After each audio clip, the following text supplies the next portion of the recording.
Barriers to dispersal.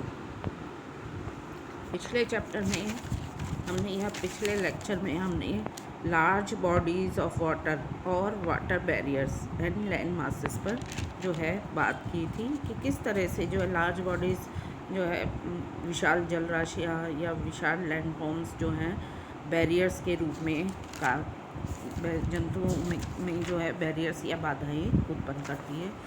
तीसरा जो आता है impurity and lack of salinity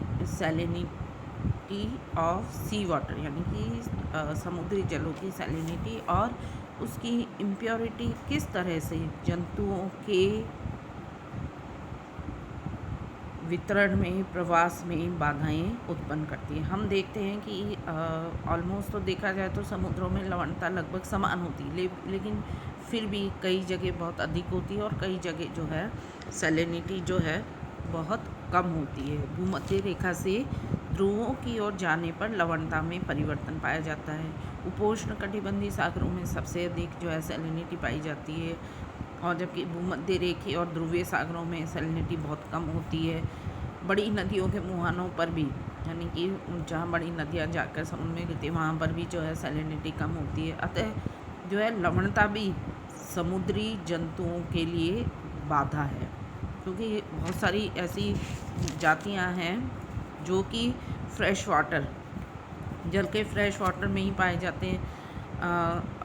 तो अगर ऐसी जातियाँ अशुद्ध जल में जाएगी या कम लवणता युक्त जल में जाएंगी तो ये जीव जो है समाप्त हो जाते हैं, जैसे ब्रैंकायोपोड्स, सेफेलोपोड्स, फोर्मिनिफेरस, स्पॉन्जिस, कोरल, ये जो है इम्प्योर वाटर या कम जो है लवणता युक्त जलों में समाप्त हो जाते हैं। इसी तरह से अगर हम देखें ऑस्ट्रेलिया के पूर्वी किनारों पर ग्रेट बैरियर रीफ का प्रवाल के द्वारा निर्माण उपयुक्त भौगोलिक परिस्थितियों के कारण हुआ, जबकि इसके ऑस्ट्रेलिया के जो है पश्चिमी किनारों पर इसका जो है पूर्णतः अभाव पाया जाता है। तो विभिन्न गहराइयों के आधार पर भी जो है जंतु अलग अलग पाए जाते हैं। जो जंतु उथले पानी में निवास करते हैं वे गहरे पानी में निवास नहीं कर सकते। तो ये जो है सैलिनिटी ऑफ सी वाटर, वो भी जंतुओं के प्रवास वितरण में बाधाएं उत्पन्न करती हैं। फोर्थ हम लेते हैं वेजिटेटिव बैरियर्स, यानी कि वनस्पति एक बाधा के रूप में भी है। वनस्पति हमें भोजन भी प्रदान करती है, आश्रय भी प्रदान करती है, लेकिन ये जंतुओं के माइग्रेशन को, जंतुओं के डिस्ट्रीब्यूशन को भी जो है डिस्ट्रीब्यूशन में भी एक बैरियर के रूप में होती है। जैसे वनस्पति की अधिकता या वन विहीन क्षेत्र जंतुओं के वितरण को नियंत्रित करते हैं। फॉरेस्ट ड्वेलर पक्षी जो है घने वनों से बाहर जाएगा तो अधिक समय तक जीवित नहीं रह पाता।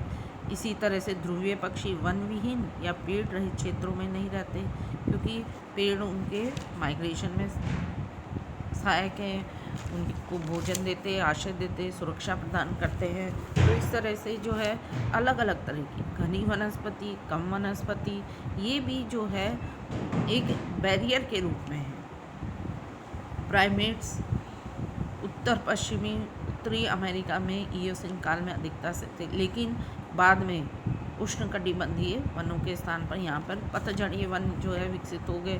तो यहाँ पर जितने भी ये प्राइमेट्स पाए गए तो वो समाप्त से हो गए या और कहीं चले गए।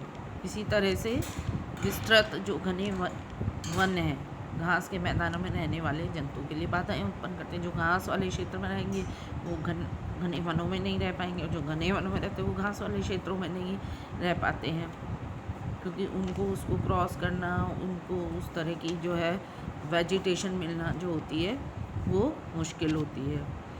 तो वेजिटेशन भी जो है वनस्पति का अगर बिल्कुल नहीं है तो जंतुओं के लिए एक सीमित क्षेत्र में जो है प्रवास को बाध्य करता है। इस तरह से वनस्पति विहीन और वनस्पति युक्त जंतुओं में हम पूर्णतः जो है भिन्नता देखने को मिलती है। इस तरह से शीट डिस्टेंस, यानी कि छोटे जंतुओं के लिए कम दूरी भी बाधा है, क्योंकि वो बहुत दूर तक नहीं जा पाते। तो अलग अलग जो है इस तरह से जो है कम दूरी भी जो है कई बार बाधा उनके रूप में होती है। थैंक